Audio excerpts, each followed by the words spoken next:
line. 2 questions on Minneapolis. And then you. Go ahead. Thanks. 2 questions on Minneapolis. Sure. One on the ICE agent, the other on the rioting. I believe last night there were protesters or rioters that rifled through an FBI car, took weapons. We had a reporter embedded with ICE who said that she saw constant harassment all evening. Can you speak to the rhetoric we're hearing from Democrat politicians, whether they are causing violence against ICE, as well as some of the headlines we've seen not including the full story?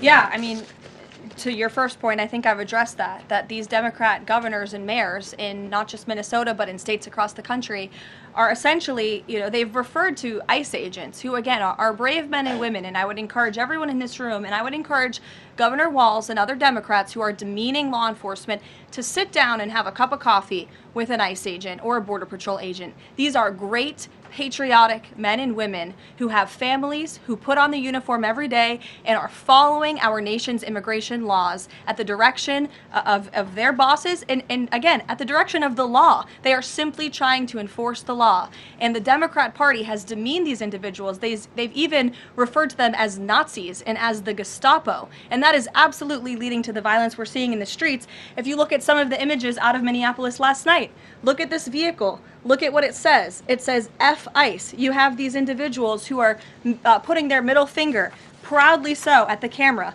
Another ICE individual, a vehicle that was vandalized last night by these left-wing agitators. People don't do this without encouragement from people in power who make them feel like it's okay.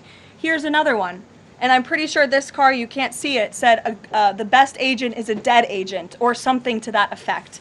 This is despicable rhetoric that we're seeing, and the media is absolutely complicit in this violence because if you look at the headline from CNN, protests erupt after federal agent shoots man in Minneapolis, that is not the story, that is not the truth. If you actually want to know the truth, you can look at what the Department of Homeland Security released, which is that this ICE agent was executing a targeted operation against a Venezuelan illegal alien who was unlawfully present in the country, who fled by car and then fled by foot. And when this ICE agent tried to detain the individual, 3 more of his comrades came rushing out of a house and started ambushing and attacking the ICE agent. They used a shovel or a broom to smash his face in. And so yes, that agent had to use self-defense and take up his weapon to protect his own life. That is what's happening on the streets of Minneapolis. That's what's happening on the streets, unfortunately, of these Democrat-run cities and states where you have elected officials who are encouraging such violence